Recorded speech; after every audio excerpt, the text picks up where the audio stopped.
Let that fuel you in your journey.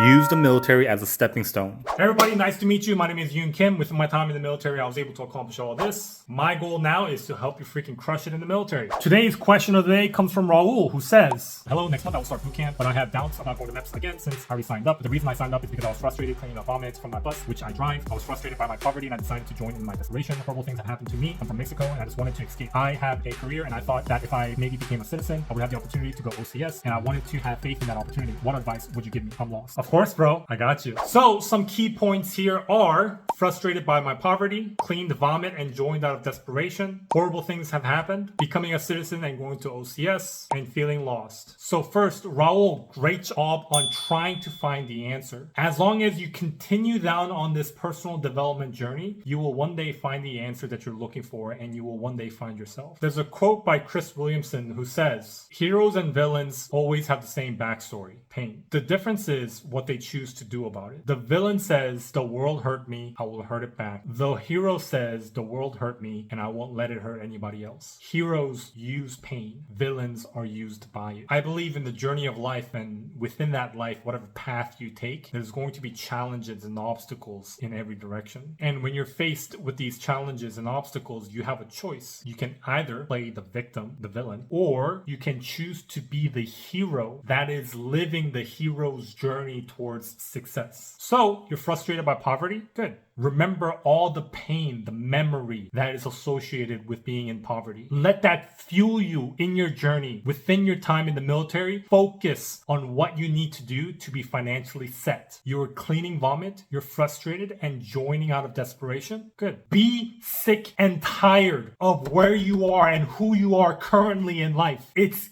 good that you hold yourself to a higher standard. You want to achieve higher things in life. But understand, for you to appreciate the highs in life, you have to experience the lows in life. That's what makes it worthwhile achieving and appreciate what you achieve. You feel lost? Good. For something to be found, at one point it has to be lost. For you to know who you are, you have to experience a point where you don't know who you are. It's okay to be lost. Don't stay in it. Continue to do what you're doing here and seeking the answer. Becoming a citizen or a commissioned officer will definitely improve the quality of your life externally to a point, depending on how far you are off from the standard that we live here in the military, which is not that high. But as the saying goes, more money, more problem. And that's definitely true. Whether it's in the enlisted or the commissioned side of things, there are problems of its own. There's a reason why people aren't joining the military. There's a reason why retention issues are an issue. There's a reason why mental health struggles are an issue in the military. I say this not to deter you from this path, because it is a good path, but help you prepare mentally for what is about to come. As long as you stay plugged into my content, watch my videos, I'm going to help you understand how to overcome, harness all these challenges and obstacles and utilize it to your freaking growth. And regarding all the horrible things that have happened to you, Raul, I don't know what happened, but all I can say is good. If you can pull this off, be in the enlisted or the commission side of things and achieve the level of success that you're looking for you and your family, what's going to happen in the future, Raul, is this. There will come a time where a Mexican American immigrant or a Latin American immigrant will come up to you and ask you, hey, I am in this horrible, crappy situation. This is the life that I'm living. I came to the US to want a better life. I'm thinking about the military. How were you able to do it? Raul, this is the advice that I have for you. I want you to rethink, reimagine where you are in life. Be the hero that is on his journey towards success. And in that journey, there are challenges that you are faced with. It is easy to play the victim. What is hard is to understand how to overcome the situation and be the example for yourself and your family, and eventually for other people in the future. Stay plugged in and be exemplary.